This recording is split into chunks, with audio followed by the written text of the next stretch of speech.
Again, hello everyone. Thanks for joining our Forest for the Birds webinar. Again, I have a minute of, so we'll just give folks a few more minutes to join. But you're joining the 9th installment of our 12-part Forest for the Birds, Conserving America's Forest Birds webinar series. And today you'll be hearing from Dr. Frank Lake on integrating indigenous and traditional practices into bird-friendly management. So I am showing 1 o'clock, so I'm going to turn it over to our National Conservation Training Center host, Mark Cancelleri, to go over a few of the webinar logistics. Go ahead, Mark. Great. Thank you, Jeff. Before I get started, I just want to mention I have put a live closed captioning link into the chat, and there's also a live transcript available within the Zoom meeting through the closed captioning or transcript button at the bottom of your screen. So a couple of options there. So hello, everyone, and welcome on behalf of the National Conservation Training Center. My name is Mark Cancelleri, and I have just a few pre-webinar items to run through before we get started today.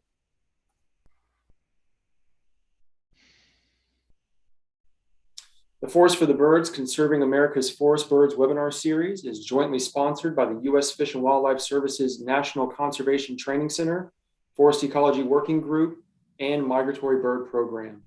We will share this contact information in the chat box if you're interested in learning more about the Forest Ecology Working Group, or you'd like to receive continuing education credits for attending these webinar series.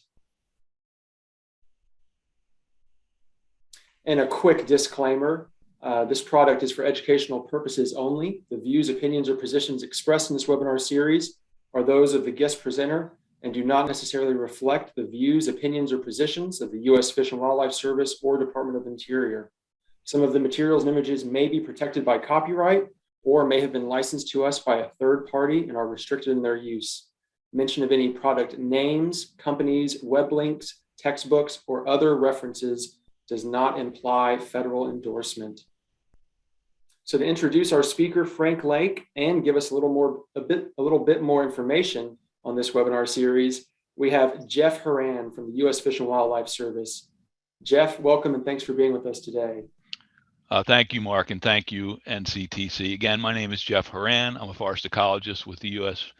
Fish and Wildlife Services Refuge Program, and I'm also with the Forest Ecology Working Group, which worked with partners, mostly NCTC and our Migratory Birds program, to create this 12-part webinar series. And I'll be moderating today, and there will be opportunities for you to ask Frank some questions. We'll stop in the middle of the program and then again at the end and just select a couple questions. And then we hope that if there are additional questions we can't get to, we'll try to answer those and we'll send them out later. So we try to keep engaging the audience. So again, the purpose of this webinar series and our Forest Ecology Working Group is to increase the understanding and integration of forest ecology, applied science, and habitat management principles within the Fish and Wildlife Service and also with our partners. And again, I mentioned this webinar series is also sponsored by our Migratory Birds program, and they're pleased to be co-sponsoring the webinar series as part of the Partners in Flight program's 30 years of conservation, and also the sobering recognition of the documented loss of some 3 billion birds over the last 50 years. So there clearly is plenty of conservation work left to do, and this series is really trying to address some of those things. So before I introduce Frank, which will be in just a second, I wanted to also run a commercial for our webinar 10, which is going to be on December 14th, and that's the title of that program is Using Ecological Forestry to Support Bird Management Objectives, and it's going to be with Dr. Anthony D'Amato out of Vermont. So now to introduce Dr. Lake. Frank Lake is a research ecologist with the USDA Forest Service in the Fire and Fuels program of the Southwest Research Station. Frank started his career as a fisheries biologist and has his PhD from Oregon State University in ecology. An important part of Frank's work is working with indigenous communities, looking at the science, support needs, and researchable questions related to wildland fires, fuel management, and also climate change.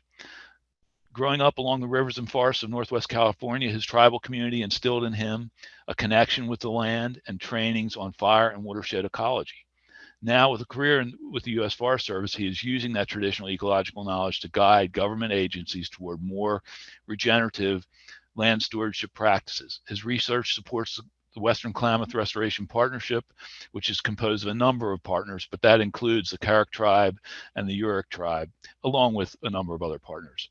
I had a chance to look at some of the slides in this presentation, and I think you're in for a real treat here. So Frank, please talk to us a bit about integrating indigenous and traditional practices into bird-friendly forest management. And again, thanks for being willing to be with us. Yeah, thank you. And good day to everybody. I appreciate the invitation to be able to present here. I'm actually talking today from the traditional territory of the Karuk. I'm not too far from Katamine, our center of our world, where I live here north of Orleans, California, and northeast Humboldt County. I'm going to give a research overview of a paper that is in press right now, and talking about how that is a result of science support and addressing an important researchable question. I'd like to acknowledge, first of all, the lead author, Linda Long. She's with the PSW Arcata Lab and is the lead author on that manuscript.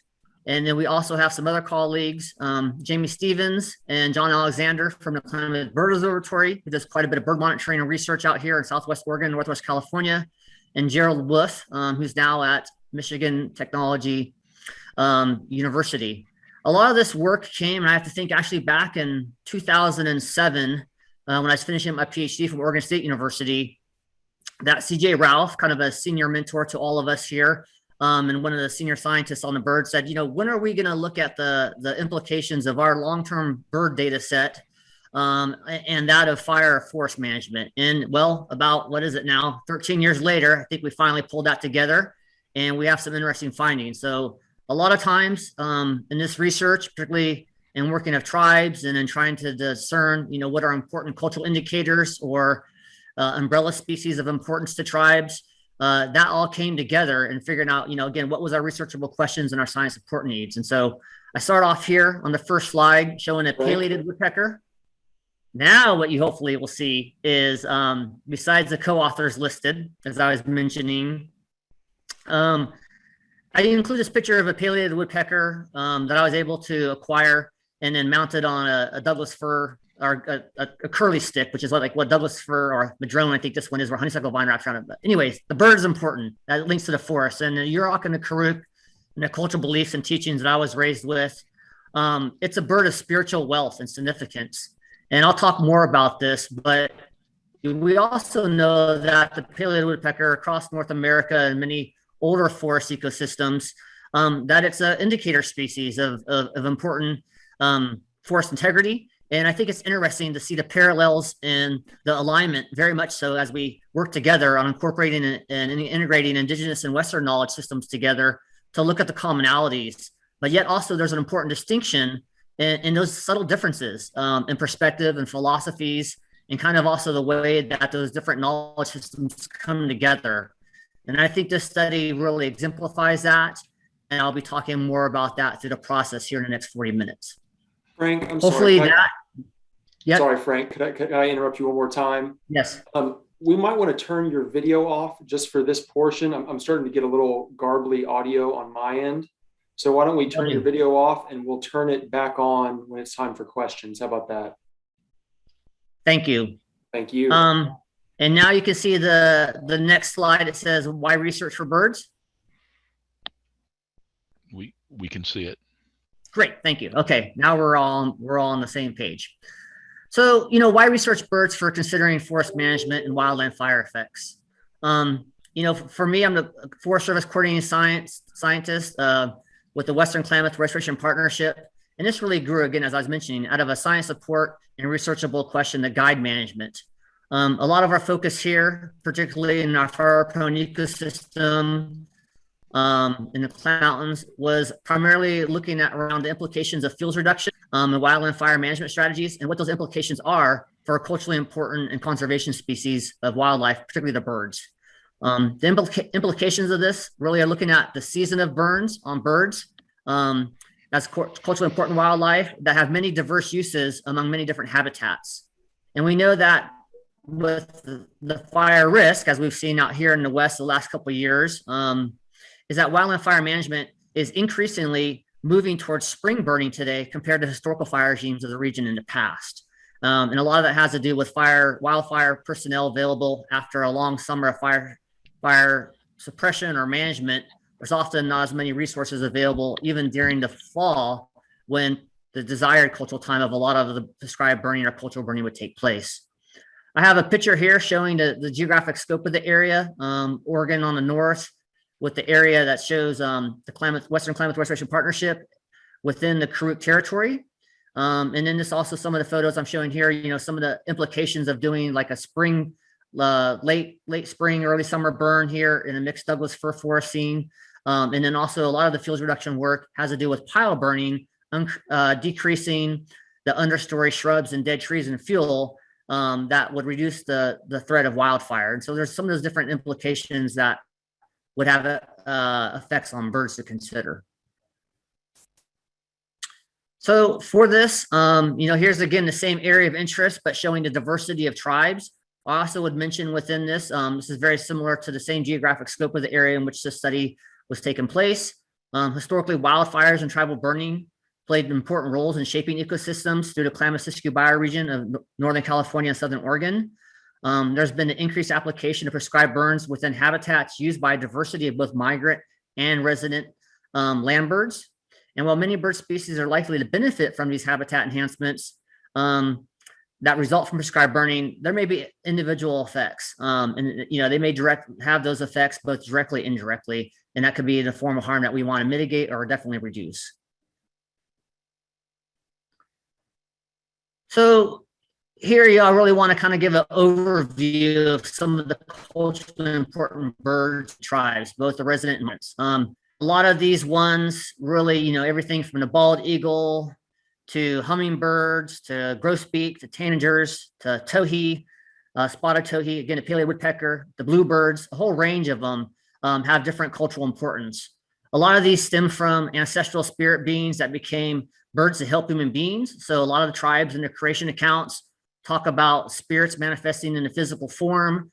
And then with that, those being the birds, and then with those birds having certain knowledge and responsibilities that then were taught to human beings and how to live and interact within their environment together.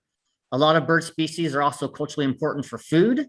Others are used in materials or in the regalia, particularly in the world renewal dances and the ceremonies. As part of that early teachings too, a lot of the birds are embedded in stories. I think of stories as I was taught in a traditional sense, being ecological prescriptions of how to live in place. And it also links to, the year-round events. So a lot of the birds also, because of migrants, are phenological indicators and also link into seasonal calendars about the timing and their migrations and when you see them and where. And that also relates to other subsistence or ceremonial practice for tribe. And at the core of this is really the importance of birds as socio-ecological indicators of the environment and habitat productivity. I was thinking a recent burn, I went down to do field work on Yurok Reservation, just about 15 miles south near Witchpeck. And in that recent Yurok Trex burn, train exchange burn, there was so much life and sound. You could hear the robins and pigeons and acorn woodpeckers and a small flock of little brown birds. I didn't even know which ones they were, but it was just alive. And that's one of the, also important indicators that I was taught was when you're out there, when you hear the birds sing, that's their gift. And with that, you also have responsibility to assure that they have the right to thrive and reproduce and also maintain their family in the condition of their place. Here's another example, just kind of showing the continuity of the past. So, birds of different habitats to make ceremonial regalia items. These are part of my family collection or some of the regalia I've been involved in making and acquiring. The picture on the left shows a young man in brush dance regalia. That's a child healing ceremony. Likely this person's Yurok. Has a headband or head roll there with the Paleo woodpecker. And then those kind of antenna looking things are very much the way that you would make and tie a fly. So you have these long kind of sinewy cords, and then you would wrap individual bird feathers around those are strips of the scalp, and that would give a color pattern on the bands. And so that in itself could represent maybe 5 or 6 different bird species.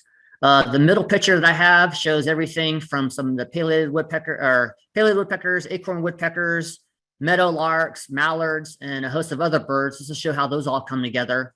And then on the right, this example of a black jade blade and a walrus tusk. The walrus isn't traditional from this area, but was something that was brought into the regalia, actually given from my grandfather to another elder, and then I was asked to commission and make this.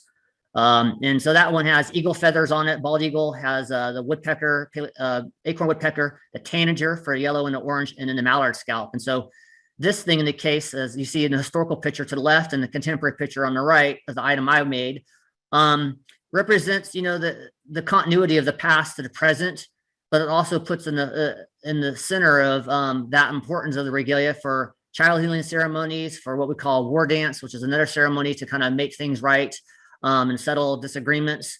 And then also to have the world renewal dances, which is a way of fixing the world for the belief system here of the tribes in this area.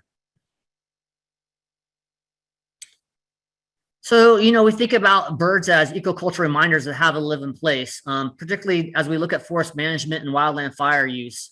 There's a variety of considerations. And so, you know, again, some of the aspects of this is the story of robin. And so right now there's madrone berries, arbutus, that are falling. And you see robin and the pigeons out there, banded-tailed pigeons. Well, there's a story about how robin got her red breast from eating all the madrone berries that pigeon brought in a dress. And they still meet up to this day to harvest madrone berries.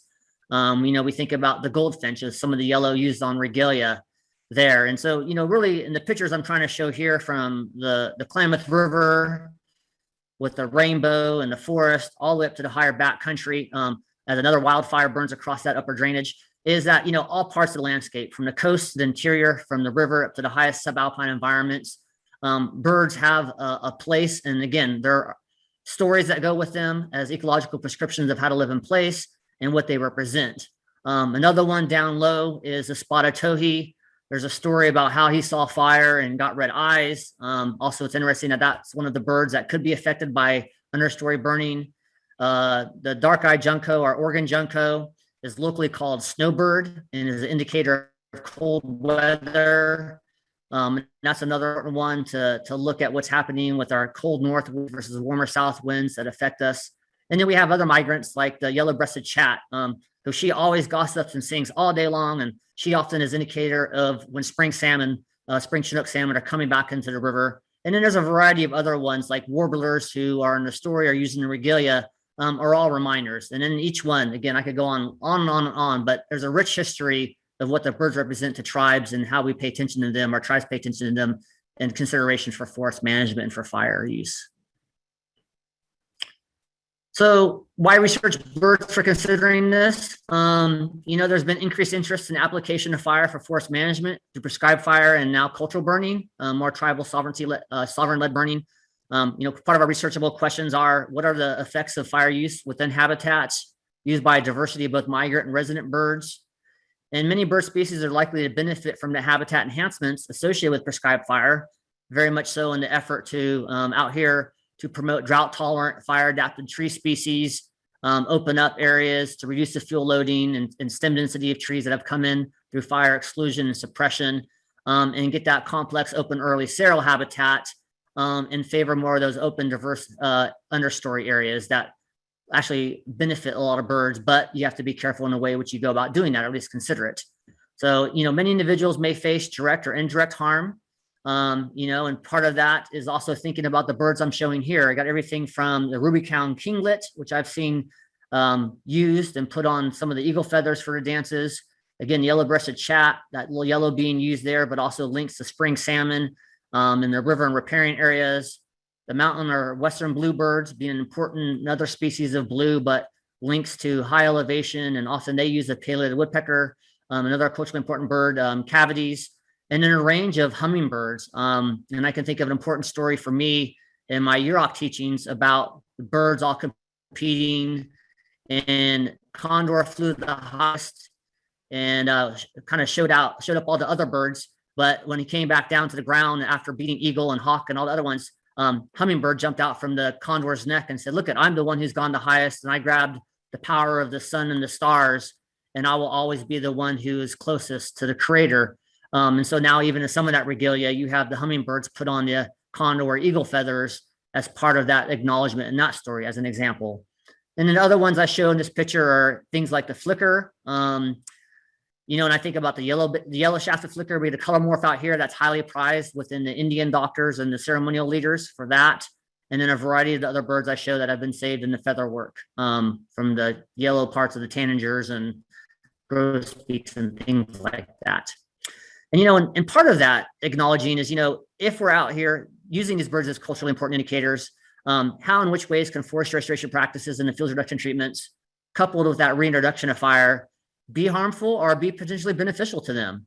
And also for the scope of this study on the more academic side, it did not address all the birds of tribal importance or significance. It focused on the ones that were more of the land birds and a subset of the migrant and local resident ones. Now, a little bit more kind of in the context, thinking about indigenous knowledge and how that informs these such strategies and management and partnership today. That indigenous knowledge guides fire stewardship within fire-prone ecosystems for fire-dependent species. There's this concept or core philosophy that fire is medicine, and that cultural burning can be a form of human services for ecosystems. And I think that's an important element of thinking, again, if you're using fire, what's the responsibility and considerations around that? And it's through the evolution of these the evolution of the cultural fire regimes that emerged from indigenous adaptations forming fire-dependent cultures. And that really varies, across time and space, how that fire varied across from low elevations to higher elevations, around the villages and camps and along trail systems to even more remote camping areas where fire was used to augment lightning if that was the case and needed. And that really does carry across a range of ecosystems and habitats of how those resources, as the birds, are affected in that regard. Another key element of this is indigenous fire stewardship, and that's the stewardship and management, both traditionally and also in a modern context, that happens between the different fire events. And so we think about tribes who historically burned, but also want to do restoration and partnership today and restore the cultural fire regimes that are reflective of where we want to go for a future desired condition. It's important to understand that there was frequency to that. Often there was more specific application of fire for resources of value and for objectives, often more frequent than the natural lightning ignitions, and tied to specific habitats or particular habitats. The seasonality, the timing of burning, often different than natural lightning ignitions, and more diverse within seasons. And again, I mentioned how that links often to phenology, whether it's the timing of birds in an area and starting to hear their songs and understanding what they're doing and having that be a decision-making factor or risk assessment to what you do or not as regarding to your forest management, fuels reduction, or fire use. And then the specificity of that, the ignition strategies within different ecosystems and habitats for various species that are used as resources. And then at the core of that, for many of the indigenous teachings and professional as well as cultural responsibility, is using different burning practices in response to the conditions of the environment, whether it's topography, the fuel loading, or tree density, the weather events, the resource quality, and then part of those cultural objectives. And so I have this diagram here developed with my colleague, Dr. Michelle Steen-Adams, and it really shows, there's a historical fire regime and structure that affects the cultural fire regime and then links to the traditional knowledge systems. And those come together through the culture that have the traditions and worldviews that are maintained through intergenerational knowledge transmission that relates to the seasonal round, the tribal ecological principles that are then embedded in that traditional fire use and cultural tending practices or stewardship that I've been mentioning. Here, this really kind of shows an overview of kind of an elevational gradient in the Klamath Mountains. And you go from the low elevation area that has a one historical picture here of the Karuk village and the mountain in the background, which is a sacred mountain, Tui ship there. And then I have the other map here showing kind of the Karuk and Yurok villages along this mid-lower Klamath part and looking at some of the fire history studies we've done there, having a median fire turn interval of 6 to 12 years at one site, and then the one down closer to Wichipek at Fish Lake, having a median fire turn interval of 3 to 7 years. And when you look at the lightning ignition data, that's much more frequent than the natural lightning ignitions alone. So we have to think about the implications of that as being a modified fire regime or a cultural fire regime. And then again, my diagram on the right takes us through these different habitat or vegetation zones, like the oak woodland, going up in elevation to the mixed evergreen, to the mixed conifer, get more of the interplay of lightning. Then you get into the true fir zone, the ABs, and then up to the higher elevations of the mountain hemlock and true pine or true fir and some of the high elevation pines. And so really there is the ways across the seasons, particularly in the spring to the fall, of how fire affects birds across these habitat types and across those elevational gradients. Within that, we can also think about indigenous land management practices. The top slide depicting kind of this mixed Sierra Nevada or Klamath Mountain mixed diversity of hardwoods and conifers and understory of grasses and forbs. The middle one depicts more of the full open grown pines and understory forb and grasses and meadowy habitat with big open oaks and hardwoods. And then the bottom picture basically shows the result of fire exclusion and suppression and the result of the removal of indigenous stewardship. And so we're trying to often take these fire excluded forests that are high fire risk now, implications of drought and wildfire on birds, and thinking about how do we restore the structure and composition of the above two panels. So I'm going to bring this in a little bit and then we'll take a break. But basically the methods for the study were long-term data sets on bird breeding and molting across the region. We have a series of the sampling sites that go from Southwest Oregon to Northwest California, as depicted by the different color shapes on this map. It was to explore the potential for the detrimental effects of prescribed burns on bird species important to the local tribes. And our team analyzed the timing of breeding and molting in 11 species of culturally significant birds across 5 ecologically distinct regions in the study area. And this was based upon bird capture data collected between 1992 and 2014. And we estimated that culturally significant birds adhere to a breeding season that occurred from April 21st to August 23rd, and a molting season that occurred from June 30th to October 7th. And it's a gradient, again, from the Pacific coast, low elevation, to the interior, and from north to south. The capture sampling stations were grouped by similar type. And so we have here in this table showing the region codes on the left. It's the region name in the next column, the number of stations with a total of 96. And then we had an elevational range with the minimum from 2 to a max of 1,495 meters. And then we had a distance inland, again, on that gradient from the coast to the interior. So really understanding which birds occur within which habitats. And this is kind of hard to see this graph, but it's a really good one I like.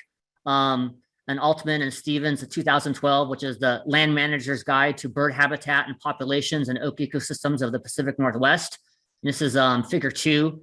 And what it shows, it has a little gradient there of the wet prairie, upland prairie, oak savanna, oak woodland open, oak woodland closed, oak forest, and a mixed oak conifer. And within that, it has a range of the different birds that have more of a relationship with those specific gradients, from more of the prairie to the closed forest. And, you know, this is an important one because this is a lot where here in the Klamath Mountains in this region, that tribes maintained with fire. Lightning wasn't adequate to maintain these oak dominated and prairie systems. And those are one of our most imperiled systems. And as those are reduced in size because of fire exclusion suppression, so are the bird species that have that close relationship with that more open and oak woodland habitat. So, you know, we're looking at what were the implications historically as well as today for tribal burning that affected a range of those habitats from the coastal interior across those elevational gradients, and that many of the bird species of cultural importance to tribes are resident and seasonal or elevational migrants. And I think I'm going to stop there before I get into the data, because I kind of had more of the overview, and then I'll get into the bulk of the paper. So I'm going to pause there and see if there's any questions for anybody. So hey Frank, there are definitely so thanks. This is really enjoyable. So there are questions, and so so one I think you can likely answer is this one's from Sharon, and she says, can you speak to why some indigenous tribes today may not want to be involved in, or sometimes be actually against, active forest management, even when done to benefit bird habitat? That is a deep-seated issue of trust between the federal government and with tribes, and acknowledging tribal sovereignty and thinking about the factors and the trauma that resides within colonization, and many tribes in California not having ratified treaties. The government purporting that, all the factors that led to genocide that was state-backed here and federally backed at the time after the Civil War, to looking at disposition of land, that, again, some tribes didn't get reservations, some did. In the case of the Karuk, they have over 95 or 98% of their Aboriginal territory on national forest, how that forest was managed.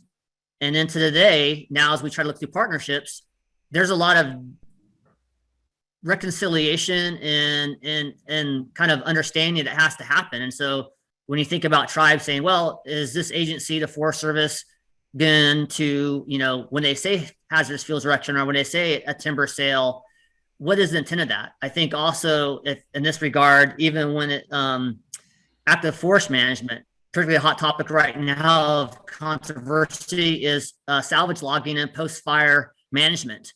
There's disagreements from the tribes and the agency's approach of how they're using environmental variants to be able to go in and harvest some of these trees that don't necessarily match the principles and the philosophy of the tribe or the tribal community. So I think that's some of it.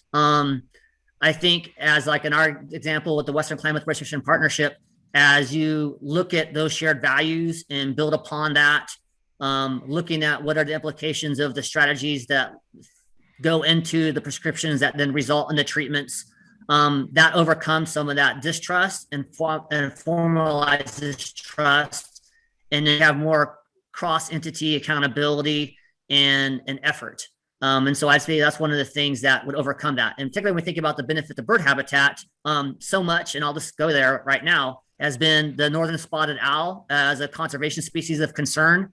And you have areas that are ancient ancestral oak orchards with artifacts associated with food processing, former more open oak woodland and big large legacy, but now is non-occupied critical habitat for the spotted owl. And because of the forest land resource management plan and the conservation, you're protecting, there's not even a spotted owl there. It's occupied by barred owls, but yet it's hindering forest restoration from the tribe's desire to restore that orchard.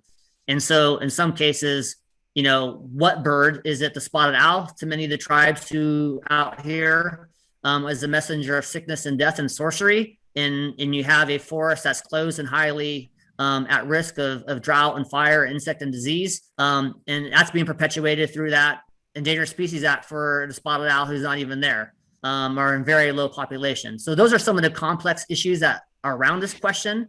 And I didn't want to address it in that way. And I think also, as we look into it, a lot of tribes are also reviving their cultural knowledge and their use of regalia species. And there also has to be an understanding of, Migratory Bird Act protection and all those other things like that go into it, limited operating periods, and then also the scale in which these treatments take place and the implication on at-risk or a bird species of concern. Yeah, thanks. That's a lot of considerations. And so I'll just ask, and again, I'll invite folks to put in more questions, and again, we'll have a chance at the end. But I would just simply ask, in the East, there's always a debate, and again, it's very species dependent, on whether to do growing season burns or dormant season burns. And we have always tended to do more of the dormant season burns, but there's a lot of folks that feel strongly that growing season is better. From an indigenous standpoint, did they prefer, is there a clear preference?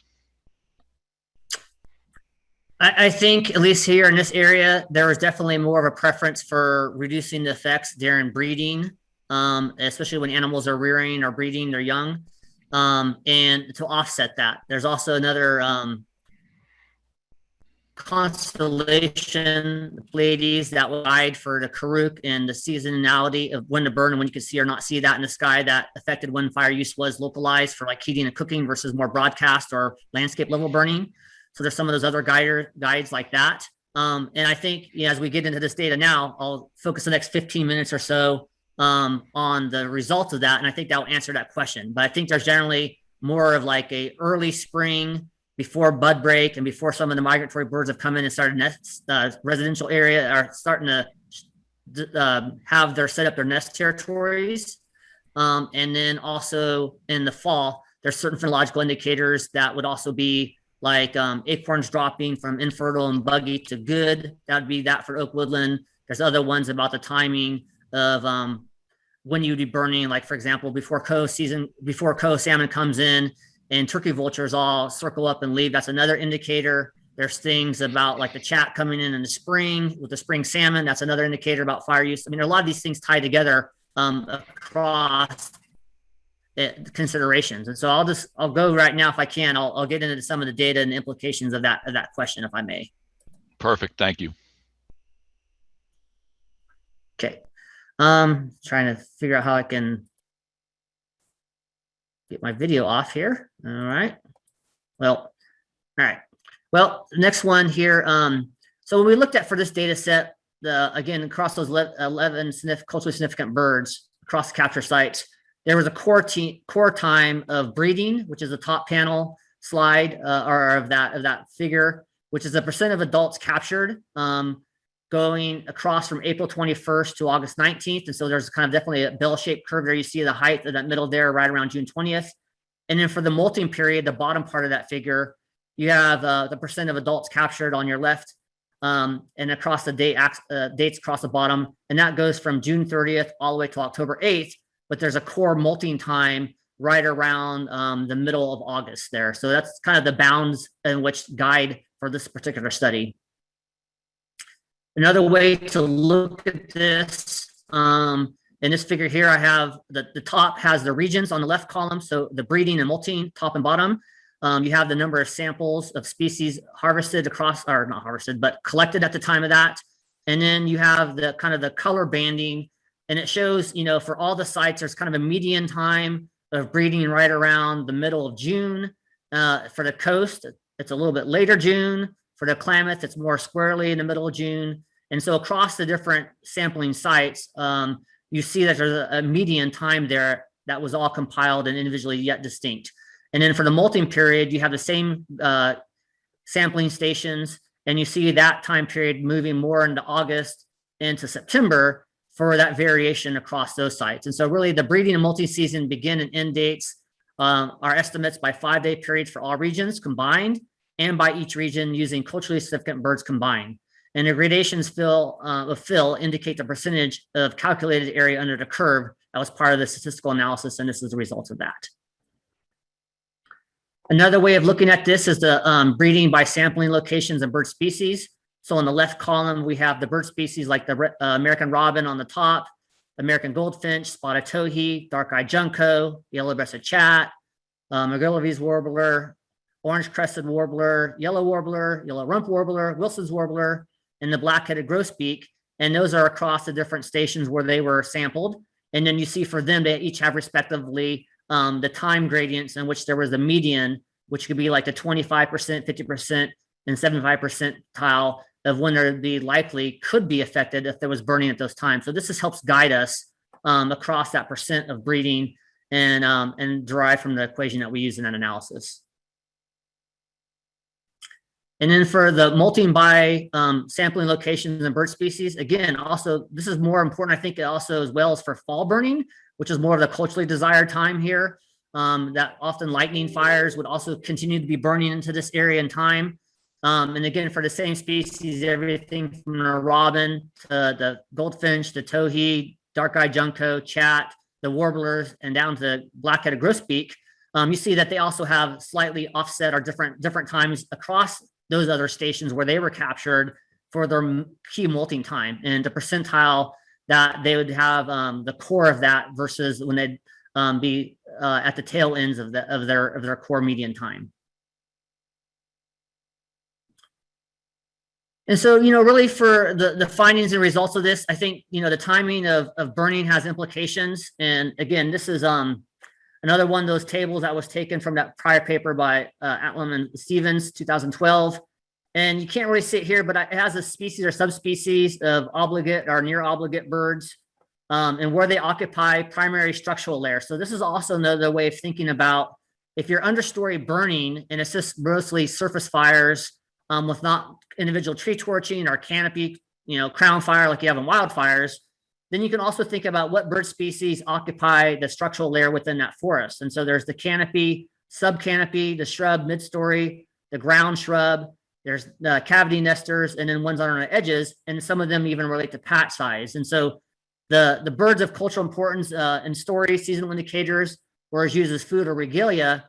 What I have here is a little star acknowledging the acorn woodpecker, the California towhee, the black-headed grosbeak, the downy woodpecker, the lazuli bunting, lesser goldfinch, Lewis woodpecker, purple finch, spotted towhee, western bluebird, western scrub jay, western tanager, American kestrel, and then also the meadowlark. And I guess the kestrel is an important one too, as part of the falcons and other raptors.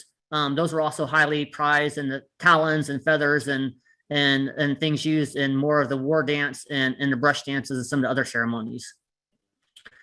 So really, within these ranges, we found that the breeding and molting seasons of different resident and migratory birds, land bird species, really varied through time and space throughout the study region.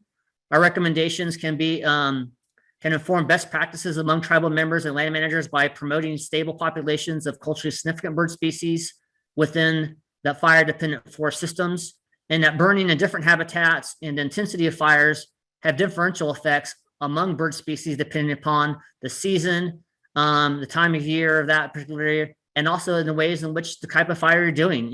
Is it more intense and increased fire behavior, or is it more just a creeping backing fire, in which a lot of times the birds have a chance to move off site, and then often I see them right after a burn coming back into the places. One of the things I wanted to relate, just as it applies to the forestry side, so kind of again to focus on the oak woodlands as being one of those critical habitats of cultural importance, as well as for the birds that are represented there. It was a restoration approach of landscapes and cultural practices, thinking about restoration for ecosystem and human health. It was through the partnership of integrating landscape restoration strategies that were guided by traditional knowledge and the desired stewardship. It was identifying those current and former orchards. Many times academically we're taught, oh, those are oak-dominated woodlands. But really, a lot of those in the West, also in the Southwest, are orchards because of the fostering through generations and across centuries of those oak-dominated habitats, especially the acorn trees. And so that really is a focus towards active restoration, in this case, silvicultural approaches to remove those trees that are now of a large enough size that have grown in because of fire exclusion and suppression. And so we need to consider how to evaluate whether those tribal resources are available in the desired quantity and quality. And if your metric is a serving of acorn soup, you need to have good acorns, and you need to have the trees that are in healthy productive state to be able to do that, as well as gathering. And then you also know that your human services for ecosystems, in the case of many of the other wildlife and the birds, also benefit from healthier acorn crops. One of the ways in the significance of this study was to be able to look at, where was a perceived conflict, and then where we found actually after a discussion and field trips, where we found agreement. And so there was this concern about silvicultural thinning of commercial conifers like Douglas fir and pine, and the implications for conservation species like the spotted owl or the fisher, so like a forest weasel out here that of importance, and then also the acorn production area. And what we found when we went out, and this figure shows it on the right, is a full crown open black oak and more of a pine open meadow habitat that's on the south facing aspect and lower ridge position, with a lot of those associated benefits of the open oak woodland. And then you have just across the hillside, different topographic position, a more mixed conifer hardwood forest type that has closed canopy, more multi-layered, that has, the habitat more desired for the spotted owl or the fisher. And so when we think about the heterogeneity and some of the considerations, you can manage these gradients across your treatment units, and also think about the way in which you'd reintroduce fire into these different systems, or burn more frequently in one area to keep the fire out of an area that you need longer fire return intervals or more protection at. And again, we use things like the acorn woodpecker, the pileated woodpecker, a variety of the birds also as indicators in the relationship of how these habitat conditions change as a result of the treatments. So, one of the thing here is just to think about, in this case, we have mechanical logging. So in this treatment for the Western Klamath Restoration Partnership, you have mechanical feller buncher here clearing around this legacy tan oak. That's kind of the mechanical logging approach, and you see the density of the thicket of trees behind that. Some of it has merchantable market value, some don't. So that's kind of the fuels and silvicultural management. You have the center slide showing, actually here at my property, prescribed cultural burning under legacy tan oaks. So it would be like what you want to do on the left. And actually that picture on the left for mechanical logging was prescribed burned here in October as part of the Klamath River Treks and the Forest Service, Karuk Tribe, and the Mid-Klamath Watershed Council partnership. And then you also have on the far right slide, I show the landscape view more of the wildfires. And so, really, if we're thinking about reducing the effect of catastrophic detrimental wildfire in our landscapes, it's the scaling up or the pace and scale of the various treatments that you do within this Douglas fir, tan oak, mixed conifer, hardwood forest type that also affects fire processes across the landscape. And birds are an important indicator of how you are affecting that environment and what you should do or guide in your approaches. So here, I just wanted to end the last little bit here in thinking about creating the best available science with tribes, considering tribes and tribal organizations as your research partners, learn of the indigenous communities' tribal researchable questions and science support needs. In this case, it was, what are the implications of spring burning or even fall burning on culturally significant birds? Part of that resulted from a more and more ever shift to spring burning by agencies and entities because of more resource availability and fire personnel before fire season starts, and there's more suppression or managing wildfires takes place. You also have more air quality variants, and there's also some considerations there about soil moisture and carbon. But if you're thinking about the birds, how do you offset and think about the challenge between conserving carbon, human health, air quality issues, fire resource availability and personnel and engines and other support for prescribed burning? But does that mean towhee or the other ground nesting resident birds or the recent migrants have some kind of take and have direct or indirect harm? And so how do you offset that? And this study really kind of addressed that in thinking about where we could be if we likely are to burn in this forest habitat. And there's these bird species as indicators. Here's a probability in which that spring burning or that other fall burning during molting would likely affect them or not. The probability there to kind of guide as part of our risk assessment management process. That also led to the development and implementation of the national and regional scale initiatives, having those government to government agreements. I would draw your attention to the secretarial order that just came out yesterday around Indigenous Knowledge in the Department of Interior and USDA about acknowledging and working with tribes and indigenous people of the U.S. That relates to those trust responsibilities that the federal government has. And if birds are a trust species or conservation species of concern, that elevates that and its importance and consideration for management and for fire use. And then having tribal input, participation with, and oversight and review of how research methods, analysis, results, and how data is shared with the public. And this is a real life thing right now. For this article that's going to be published in Ecosphere, we're working on the press release. The Karuk tribe is reviewing that. They're going to have their own contribution, and they really want to make sure before it goes to press that they've had a chance to review any of the decisions that we've made about how we frame things in a discussion for results and implications, and also what are the recommendations. Tribes as active research partners also want to be able to be part of that full cycle of research and also discuss how their indigenous knowledge resulted in creating that best available science. And that leads to, tribal participation on that aspect, and for many tribes pushing a policy development and management and looking at how the implications of that at different entities. And so for the Forest Service, we have all lands, all hands management. What does that look like across jurisdictions with our partnership, particularly with tribes? And at the end part of this, ultimately, we want to have respectful knowledge sharing amongst indigenous communities and Western scientists and managers. And, birds of a feather flock together, and we're all in this together. So with that, I just want to wrap this up here. And, really the core, again, of indigenous and Western knowledge, looking at wildland and silvicultural effects on these bird species to inform our management strategies. the importance of intergenerational teaching within tribal communities about bird-fire habitat relationships that can be informed by cooperative research, and also teaching our youth a part of restoration. Remember, again, those creation accounts on the birds, we have responsibility to them from often a lot of that tribal perspective. And then I just want to acknowledge these other people that contributed to this study, and the forthcoming paper that we have now is going to be going to press soon. Thank you. So Frank, that was great, and you covered a ton of information again, but still he just scratched the surface. I can see. So there are a couple questions in here that fit right in, and some you have partially answered. So one for instance, this one's from Nicholas, and he said, Hey Frank, this is great.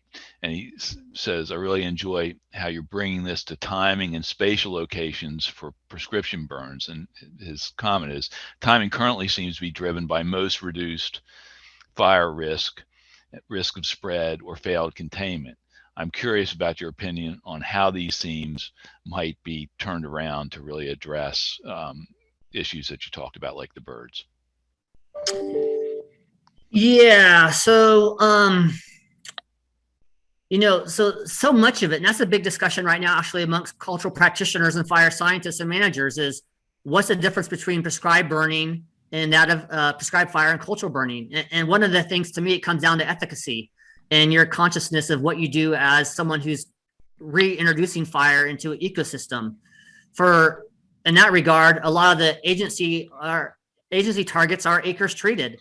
If it's getting fuels reduction done for fire risk reduction and increasing the opportunity for fire suppression, then that's one objective that often there's very little consideration for the birds, and it's more about public and firefighter health and safety. If you have a tribal holistic perspective that's looking at the efficacy of burning while also considering the opportunity to do fuels treatments, then maybe, you'll see some cases where the tribes will be like, we'll participate in some burning in the spring, but also understand that there's implications for the birds, and that should be part of the operational briefing and awareness of what you're doing. And so maybe it also has to do with the forest type you're burning into, if it's next to the wildland urban interface, and you really have to get in there and do those pile burning and that initial corrective fire, reintroducing fire after long being absent. Maybe you have that acceptance or that allowance of some potential risk to those birds, but you'll know that then you'll shift in the year coming to a fall burn that's more culturally appropriate, more ecologically within the timing historically of that system, and also because of the molting season and considerations, less likely to affect the bird. No, so that's great, and I have to say I really liked some of the, I can envision some of these slides becoming tools. For instance, you had a really great slide on where you had bird species, and then you had their primary layer that they used. I would love to see our fire ecologists and fire crews, be thinking about those kinds of things when they're putting their burn plans together. But again, as Nicholas stated, that's not often what we do. So here's another question for you, and this one, and this is from Mark, and he says, for birds and other wildlife that are not traditionally considered culturally important, do tribes have other ways of valuing importance? Do all species have similar inherent importance, or are some more or less important than others? And how does this importance relate to Western science rankings of importance? Yeah, thanks for that question. I think there is, again, in the tribal creation accounts, we only did a subset of birds that were enough captures within the data across the stations to have for those 11 culturally significant species. And a lot of times, we have the concept in wildlife ecology of the umbrella or cultural keystone species, right? So we have cultural keystones. And what I'm saying is, my work with the tribes is relating the way in which you look at a more diverse. And so we think about conservation, ecosystem management, and holistic management that tribes are proposing. Well, very much because of the Endangered Species Act and the spotted owl here, we're getting pushed to make all our decisions around the spotted owl, which is more of a regulatory conservation rather than thinking more ecosystem and thinking more holistically about how we approach that. And again, I think that's a challenge for us in that regard. There doesn't necessarily have to be a line between Western science and tribes for the species that they consider important. I think there's different ways in which tribes will relate that. And it's also very localized. And each tribe will have its own set of species that are of importance to it. Some even value the owls. There's quite a bit of stories under the about the pygmy owl being a great hunter and fierce, but also is kind of feared and revered from its symbolism with sorcery and kind of being more of a evil hunter. And so you think about, oh, okay, well, that little paw, and his name is Yurok, we got to have a place for that because it's part of this environment, but also it's feared and revered. And that's one way of just another thing in the back of your mind, thinking about how does my forest management affect that little hunter of that pygmy or saw-whet owl. Very, very cool. All right, so here's a question. Again, there's some good questions in here now. This is a question from Brenda, and she says, Indigenous people have occupied North America for thousands of years. You indicated that the imprint of orchard management can still be seen on the landscape today. Are there other examples of historical management activities having an imprint on the forest structure and composition across historic Indigenous lands? Oh, yes. I don't have that slide in here. That's my next talk. I have this one where I show legacy old growth hardwoods and big pines. And you look at the open growth structure of the branches. And some of those branches, like in a big full grown oak, come all the way back down to the ground level. And there's no way that would have been possible under lightning because you'd have had a higher surface fuel loading. It would have had higher scorch. So that height to crown ratio would have been different in the structure of that, but very surface frequent burning, that oak being on a place on a landscape that's a sacred site, having lots of diversity and the habitat it represents, if not taught or shown, you would have known that that's a cultural legacy. I think also when we look at many of the areas, I had a team of scientists coming down from Washington, Oregon, and we were trying to look for a reference condition. And they're like, all the Douglas fir in here are like a full grown forest that's closed canopy, and they're all 80 to 120 years old. There's no trees that we can sample necessarily in that conifer that's older than 120 to help us give us a historical baseline of the fire frequency. I'm like, yeah, because this whole side was open with mostly grass and ferns and understory shrubs like hazel and a few big black oak. And so sometimes it's converted or changed so much, there's a shifting baseline syndrome. And that's the important part of working with Indigenous knowledge. It's tied to the resource quality, the memory of living in place intergenerationally. The most recent study shows, based on those footprints from the Southwest, that there's been Native people in North America, Paleo Indians and longer, since over 20-something thousand years. That's through quite a different climatic shifts. Even within that ecological and climatic processes, if we assume that Native people have had an influence on that, then we need to decolonize our approach to assume it was all wild or wilderness. And that might help us reframe about what our conservation targets are and the importance of emulating what we think are historical baseline attributes that we want to reinstate in the future. No, that's great. And so again, we've got about a minute to go, so Estevo asked this question related to, hang on, I lost it here. Perhaps he said it's already been answered, but how much does traditional ecological knowledge evolve or change related to fire management and a warming climate? How's that going to change things as we're moving forward?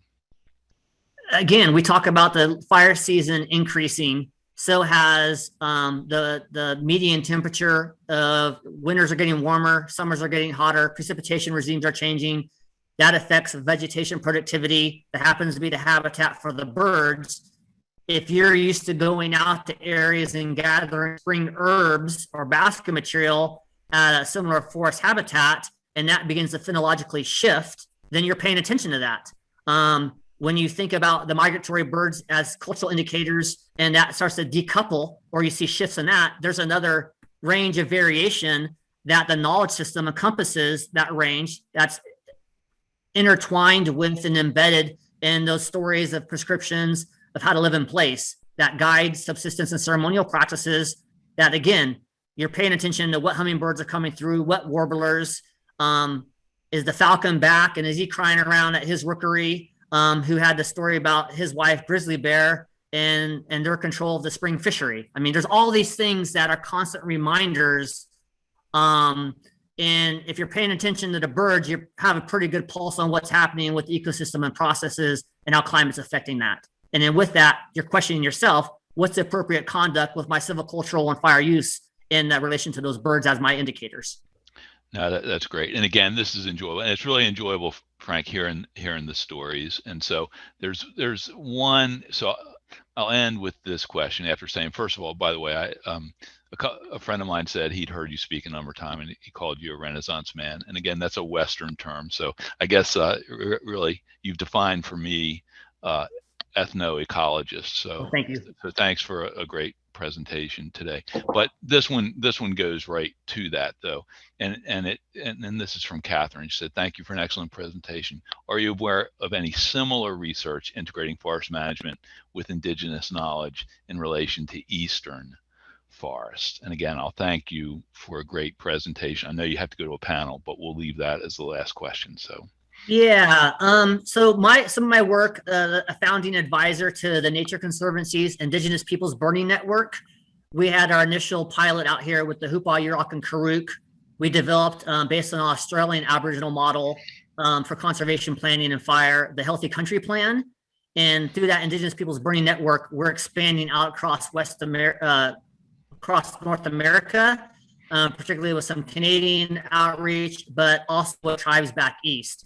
And so there's a growing interest there. I think 2 years ago, we had them in Plymouth area. Wampanoag is looking at burning there. There's more work to be done in the southeast, obviously, with some of the fire use, but also expanding to the northeast. And it's increasing. As we recognize that a lot of those environments were also affected historically by indigenous burning. And again, the climate change shifting and tree ranges will change fuel types, which will change the probability of fire and weather. Again, using birds as an indicator is a way. Also, I might add on this last part, many tribes, because of some of the atrocities of genocide and colonization, they're also very much trying to recover their traditional knowledge and trying to recover their knowledge that relates to the habitats and birds, and particularly fire use. And I think as partners, we can share a lot of our ecological academic training with tribes to help them recover and mend together that net of knowledge about where we work together in the future to live with fire, and also to think about birds and live with birds. That's great. So again, Frank, thanks for a really great presentation. And there were a lot of folks in the chat that were saying thanks. Really great, excellent talk. So thanks for that. Now I know you have to go run to a panel discussion. I will provide one more commercial for our December 14th webinar with Tony D'Amato. Please join us. And again, Frank, thanks a lot. And we'll be talking by email. Yep. Thanks to everyone that joined us. Go ahead, Frank. I'll say this presentation is available, right? So it was recorded, and you have the PDF, so that's available to share and have this as reference. Oh, thank you very much for your willingness to share the PDF. And again, it's taken us a little more time to post the recordings because of the 508 compliance issues that have just changed, but it will be posted. And Frank, thanks for doing a great job of also narrating the slides, because that will help us in that regard. No problem. Here to serve. Right. Thank you very much. Appreciate all your engagement. Thank you. Thanks to all who joined. Have a great day.